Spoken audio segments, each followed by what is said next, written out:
जय हिंद साथियों, आप सभी लोगों का आपके अपने YouTube channel unique class with Sonu channel में तहे दिल से स्वागत है। आज के इस वीडियो में हम लोग पढ़ेंगे कक्षा 10 विषय सामाजिक विज्ञान तीसरा चैप्टर भूमंडलीकृत विश्व का वर्णन। तीसरे चैप्टर को हम लोग पढ़ ही चुके हैं, एक एक क्वेश्चन करके पढ़े हैं और आज के इस वीडियो में हम लोग पूरे चैप्टर का संपूर्ण रिवीजन करेंगे। तो आइए स्टार्ट करते हैं बिना देरी किए हुए। प्रश्न, आर्थिक महामंदी का प्रारंभिक वर्ष किस वर्ष हुआ था? 1929 में। आर्थिक महामंदी का प्रारंभ किस वर्ष हुआ था? 1929 में। विश्व व्यापार संगठन यानी कि WTO की स्थापना किस वर्ष हुई थी? जिनेवा में। सॉरी, कहाँ हुई थी? जिनेवा में। विश्व व्यापार संगठन की स्थापना कहाँ हुई थी? जिनेवा में। अफ्रीका में रिंडरपेस्ट क्या था? एक बीमारी थी। अफ्रीका में रिंडरपेस्ट क्या था? एक बीमारी थी। संयुक्त राष्ट्र संघ की स्थापना कब हुई थी? 1945 में। संयुक्त राष्ट्र संघ की स्थापना कब हुई थी? 1945 में। प्रथम विश्व युद्ध का प्रारंभ किस वर्ष हुआ था? 1914 में। प्रथम विश्व युद्ध का प्रारंभ कब हुआ था? 1914 में। संयुक्त राष्ट्र संघ का मुख्यालय कहाँ स्थित है? न्यूयॉर्क में। संयुक्त राष्ट्र संघ का मुख्यालय कहाँ स्थित है? न्यूयॉर्क में। अंतर्राष्ट्रीय मुद्रा कोष की स्थापना कब हुई थी? 1944 में। अंतर्राष्ट्रीय मुद्रा कोष की स्थापना कब हुई थी? 1944 में। ब्रिटेन में कार्न कानून समाप्त करने के क्या कारण था? उद्योगपतियों एवं शहरी लोगों का विरोध। तो ब्रिटेन में कार्न कानून समाप्त करने का क्या कारण था? उद्योगपतियों एवं शहरी लोगों का विरोध। 1944 में ब्रिटेन वुड्स सम्मेलन कहाँ आयोजित किया गया था? अमेरिका में। 1944 में ब्रिटेन वुड्स सम्मेलन कहाँ आयोजित किया गया था? अमेरिका में। 1929 में आर्थिक मंदी का मुख्य कारण क्या था? कृषि क्षेत्र में अधिक उत्पादन। 1929 में आर्थिक मंदी का मुख्य कारण क्या था? कृषि क्षेत्र में अधिक उत्पादन। ब्रिटेन वुड्स नामक संस्था निम्नलिखित में से कहाँ स्थित थी? अमेरिका में। ब्रिटेन वुड्स नामक संस्था निम्नलिखित में से कहाँ स्थित थी? अमेरिका में। गैट की स्थापना कब हुई थी? 1947 में। गैट की स्थापना कब हुई थी? 1947 में। अमेरिका के किस क्षेत्र को सोने का शहर कहा जाता था? L Dorado. अमेरिका के किस क्षेत्र को सोने का शहर कहा जाता था? L Dorado. ब्रिटेन वुड्स व्यवस्था का आधार क्या था? निश्चित विनिमय दर। ब्रिटेन वुड्स व्यवस्था का आधार क्या था? निश्चित विनिमय दर। केनाल कॉलोनी किसे कहा जाता था? नहर के किनारे बसने वाले लोगों की कॉलोनी को। तो नहर के किनारे बसने वाले लोगों की कॉलोनी को केनाल कॉलोनी के नाम से जाना जाता था। 1785 ईस्वी में सूत काटने वाली नई मशीन का आविष्कार किसने किया था? हारग्रीव्स ने। तो 1785 ईस्वी में सूत काटने वाली नई मशीन का आविष्कार किसने किया था? हारग्रीव्स ने। मानव अधिकार दिवस कब मनाया जाता है? 10 दिसंबर को। मानव अधिकार दिवस कब मनाया जाता है? 10 दिसंबर को। विश्व व्यापार संगठन WTO की स्थापना कब हुई थी? 1995 में। आर्थिक महामंदी का सर्वाधिक दुष्प्रभाव किस औद्योगिक देश पर पड़ा? अमेरिका। आर्थिक मंदी का सर्वाधिक दुष्प्रभाव किस देश पर पड़ा? अमेरिका। वह संक्रामक बीमारी जो यूरोपीय लोगों के साथ दक्षिण अमेरिका पहुंची, चेचक। तो चेचक ऐसी संक्रामक बीमारी थी जो यूरोपीय लोगों के साथ दक्षिण अमेरिका पहुंची थी। नेक्स्ट प्रश्न है, कार्न लॉ के निरस्त होने के बाद ब्रिटेन की खाद्य समस्या का हल किस प्रकार हुआ? स्पष्ट करें। उत्तर, कार्न लॉ के निरस्त होने के बाद ब्रिटेन की खाद्य समस्या लगभग हल हो गई थी। अब कीमत पर लोगों के लिए खाद्य पदार्थ का आयात करना संभव हो गया था। आयातित खाद्य पदार्थों की कीमत ब्रिटेन में उत्पादित खाद्य पदार्थों से कम थी। खाद्य पदार्थों की कीमत में गिरावट आने से ब्रिटेन में उपयोग स्तर बढ़ गया था और औद्योगिक प्रगति से चलते ब्रिटेन के लोगों की आय में वृद्धि हुई, जिससे खाद्य पदार्थों का पहले से अधिक आयात होने लगा था। नेक्स्ट प्रश्न है हमारा, वैश्विक मंदी का भारत पर प्रभाव बताइए, अथवा 1929 ईस्वी की आर्थिक मंदी का भारत पर क्या प्रभाव पड़ा? किन्हीं दो कारण का उल्लेख कीजिए। उत्तर, वर्ष 1929 में आई आर्थिक मंदी ने भारत पर कई तरह से असर डाला था। इस मंदी को द ग्रेट डिप्रेशन के नाम से भी जाना जाता है और भारत पर इस मंदी का असर इस तरह से रहा। पहला, आयात निर्यात में गिरावट। इस मंदी के दौरान आयात निर्यात घटकर आधा रह गया। दूसरा, कृषि क्षेत्र पर असर। कृषि उत्पादों की कीमतें तेजी से गिर गई। तीसरा, जूट उद्योग पर असर। जूट की कीमतों में 60% की गिरावट आई। चौथा, किसानों पर असर। किसानों पर कैसा असर हुआ? किसानों को लगान वसूली में छूट नहीं मिली। पांचवा, भारतीय रेलवे पर असर। रेलवे पर भी इस मंदी का असर रहा। छठवां, औपनिवेशिक सरकार के खिलाफ विद्रोह। किसानों के असंतोष के कारण विद्रोह हुए। और नेक्स्ट है नमक सत्याग्रह। महात्मा गांधी ने ब्रिटिश नमक कर के खिलाफ नमक सत्याग्रह किया और इस मंदी के कुछ प्रमुख कारण रहे अमेरिकी शेयर बाजार में गिरावट और अति उत्पादन, कर्ज की समस्याएं शामिल हैं। नेक्स्ट प्रश्न हमारा, प्रथम विश्व युद्ध के किन्हीं 3 परिणामों का उल्लेख कीजिए।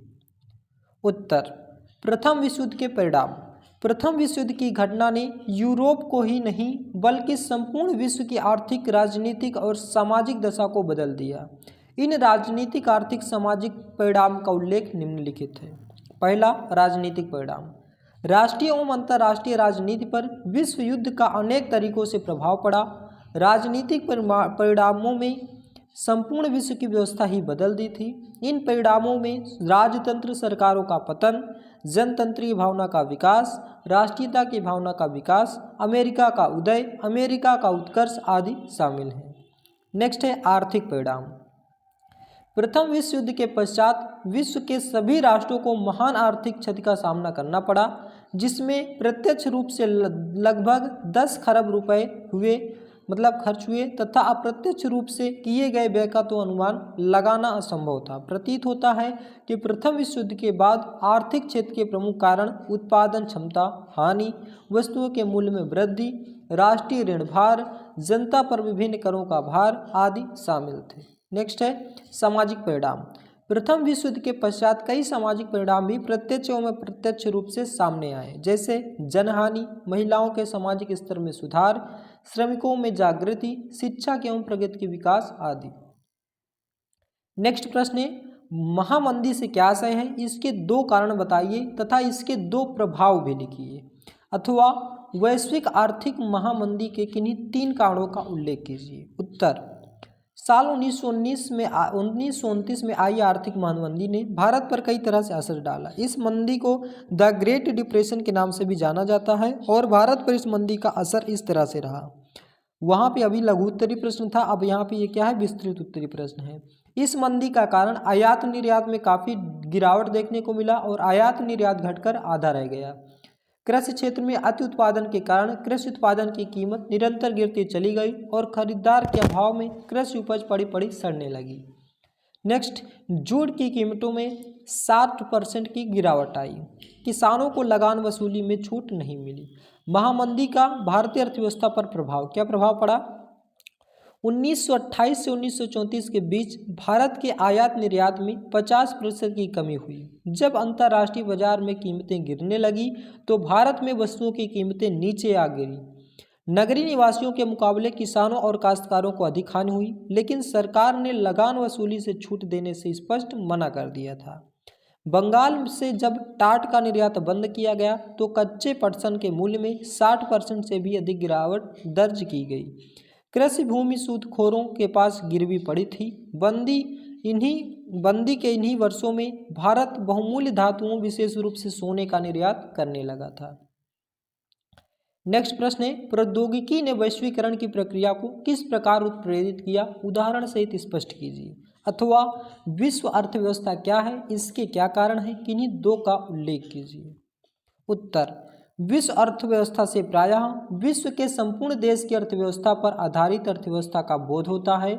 इस प्रकार वैश्विक अर्थव्यवस्था को विश्व समाज की अर्थव्यवस्था कह सकते हैं, जबकि राष्ट्रीय, अंतर्राष्ट्रीय अर्थव्यवस्थाएं स्थानीय अर्थव्यवस्थाएं कहलाती हैं।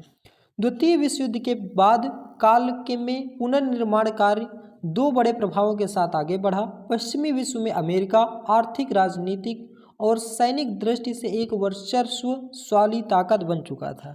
जिस समय पूंजीवादी विश्व महामंदी से जूझ रही थी, इस दौरान सोवियत संघ के लोगों ने अपने देश को एक पिछड़े खेतिहर देश की जगह एक विश्व शक्ति की हैसियत से ला खड़ा किया था।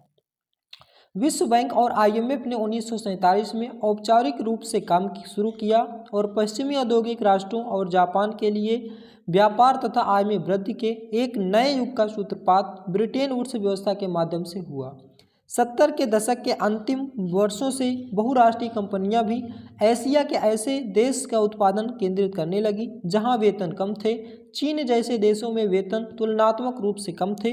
इसके फलस्वरूप विश्व बाजारों पर अपना प्रभुत्व कायम करने के लिए प्रतिस्पर्धा कर रही विदेशी बहुराष्ट्रीय कंपनियों ने वहां जमकर निवेश करना आरंभ किया। रेलवे, भाप के जहाज, टेलीग्राफ, यह सब तकनीकी बदलाव हुए महत्वपूर्ण रहे।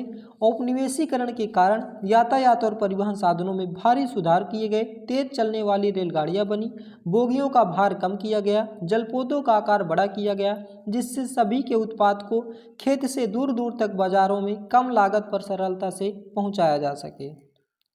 नेक्स्ट प्रश्न है, ब्रिटेन वुड्स समझौते क्या थे? इसका उद्देश्य क्या था?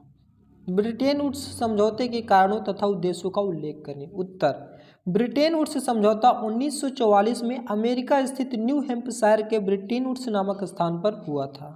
इसका उद्देश्य औद्योगिक विश्व में आर्थिक स्थिरता तथा पूर्ण रोजगार को बनाए रखना था। इसके लिए राष्ट्रीय मुद्राओं तथा मौद्रिक व्यवस्थाओं का अंतर्राष्ट्रीयकरण किया गया था। ब्रिटेन वुड्स समझौते के पीछे के कारण क्या कारण थे? औद्योगिक विश्व में आर्थिक स्थिरता और पूर्ण रोजगार बनाए रखना था। दूसरा, अंतर्राष्ट्रीय व्यापार बाधाओं को कम करना था। तीसरा, युद्ध की तबाही से उभरने और दीर्घकालिक वैश्विक विकास को बढ़ावा देना था।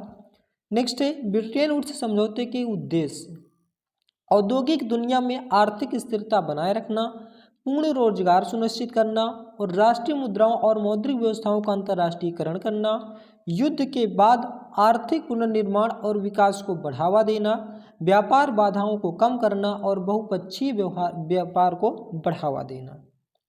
नेक्स्ट प्रश्न हमारा, भारतीय अर्थव्यवस्था पर महामंदी के किन्हीं 4 प्रभावों का उल्लेख कीजिए। याद रखना, महामंदी से क्वेश्चन बनना फिक्स है आपके एग्जाम में। तो भारतीय अर्थव्यवस्था पर महामंदी के किन्हीं 4 प्रभावों का उल्लेख कीजिए। उत्तर, जब बाजार में वस्तुएं तो उपलब्ध होती हैं लेकिन उन वस्तुओं को खरीदने के लिए व्यक्तियों के पास धन नहीं होता, तो ऐसी स्थिति को आर्थिक महामंदी कहते हैं। विश्व में आर्थिक महामंदी 1929 में आई थी और इस महामंदी के प्रभाव से भारत भी नहीं बच सका, यानी कि ये महामंदी भारत में भी आई थी। और सबसे ज़्यादा किसको प्रभाव करी थी? अभी आपने पढ़ा था अमेरिका को। भारत पर आर्थिक महामंदी के प्रभाव, आयात निर्यात घट गया। औपनिवेशिक भारत कृषि वस्तुओं का निर्यातक और तैयार मालों का आयातक बन चुका था। महामंदी ने भारतीय व्यापार को फौरन प्रभावित किया। 1928 से 1934 के बीच देश के आयात निर्यात घट करके आधा रह गया। वस्तुओं का मूल्य गिर गया। जब अंतर्राष्ट्रीय बाजार की कीमतें गिरने लगी तो यहाँ की कीमतें नीचे आ गई। 1928 से 1934 के बीच भारत में गेहूं की कीमत 50% गिर गई। किसानों और काश्तकारों पर प्रभाव, शहरी निवासियों के मुकाबले किसानों और काश्तकारों को ज़्यादा नुकसान हुआ। यद्यपि कृषि उत्पादकों की कीमत तेजी से नीचे गिरी, लेकिन सरकार ने लगान वसूली छूट देने से साफ इनकार कर दिया था। सबसे बुरी मार उन किसानों पर पड़ी जो विश्व बाजार के लिए उपज पैदा करते थे। बंगाल के जूट उत्पादकों पर प्रभाव। बंगाल के जूट उत्पादक वे कच्चा जूट उगाते थे जिससे कारखानों में टाट बोरियां बनाई जाती थी। जब टाट का निर्यात बंद हो गया तो कच्चे जूट की कीमतों में 60% से भी ज़्यादा गिरावट आई। जिन किसानों ने सोचा कि आने वाले समय में हालात सुधर जाएंगे और उन्होंने कच्चा जूट उगाने के लिए कर्ज लिया, लेकिन यह स्थिति सुधरी नहीं और वह कर्ज में डूबते चले गए। मतलब उन्होंने फसल उगाने के लिए क्या लिए थे? कर्ज लिए थे, लोन लिए थे। सोचे कि अच्छी फसल हो जाएगी तो हमारा कर्जा भी माफ़ हो जाएगा और हमारी आर्थिक स्थिति भी सुधर जाएगी, लेकिन ऐसा नहीं हुआ। उनका कर्जा और बढ़ता गया और वे कर्ज में डूबते चले गए। मतलब उनके पास फसल तो थी लेकिन वो बिक नहीं रही थी। नेक्स्ट है कीमती धातुओं का निर्यात। महामंदी के दौर में भारत से कीमती धातुएं सोना, चांदी, हीरे जवाहरात, मोती आदि विदेशों को निर्यात होने लगी। जब फसल नहीं बिक रहे थे तो यहाँ के लोग क्या किए, अपने हीरे जवाहरात, सोना, चांदी मतलब इसका व्यापार करने लगे। सबसे ज़्यादा सोने का व्यवहार। इन बहुकीमती वस्तुओं में सोने का स्थान विशेष था। इस विषय से प्रसिद्ध अर्थशास्त्री कीन्स का मानना था कि भारतीय सोने के निर्यात से वैश्विक अर्थव्यवस्था को पुनर्जीवित करने में पर्याप्त सहायता मिली। मतलब कीन्स, अर्थशास्त्री जॉन मेनार्ड कीन्स है, उन्होंने बताया या उनका कहना था या उनका कथन था कि अर्थव्यवस्था को पुनर्जीवित करने में सोने का व्यापार अधिक योगदान रहा। निस्संदेह इस निर्यात से ब्रिटेन की आर्थिक दशा सुधारने में तो निश्चय ही मदद की, लेकिन भारतीय किसानों को कोई लाभ नहीं हुआ। भाई सोने का व्यापार करने लगे तो इससे ब्रिटेन खरीदार थे सोने को, तो ब्रिटेन वालों को ज़्यादा लाभ हुआ, लेकिन भारत पर इसका कोई खास लाभ नहीं हुआ। 1931 में मंदी अपने चरम पर थी, पर ग्रामीण भारत असंतोष व उथल पुथल के दौर से गुजर रहा था। उसी समय पर महात्मा गांधी ने सविनय अवज्ञा आंदोलन शुरू किया था। तो दोस्तों ये था हमारा दूसरा चैप्टर, जिसको हमने पूरे विस्तार से पढ़ा। पहले बहुविकल्पीय प्रश्न, फिर लघु उत्तरीय, फिर विस्तृत उत्तरीय। इस तरह से यह चैप्टर हमारा तीसरा भूमंडलीकृत विश्व का बनना खत्म होता है। आपका बोर्ड एग्जाम में इससे बाहर एक भी क्वेश्चन नहीं देखने को मिलेगा। आशा करता हूं दोस्तों कि यह वीडियो आपको पसंद आया होगा। यदि आप हमारे चैनल पर नए हैं तो चैनल को सब्सक्राइब करें, वीडियो को लाइक करें और ज़्यादा से ज़्यादा शेयर करें। वीडियो को लास्ट तक देखने के लिए बहुत बहुत धन्यवाद। मिलते हैं नेक्स्ट वीडियो में। जय हिंद, जय भारत।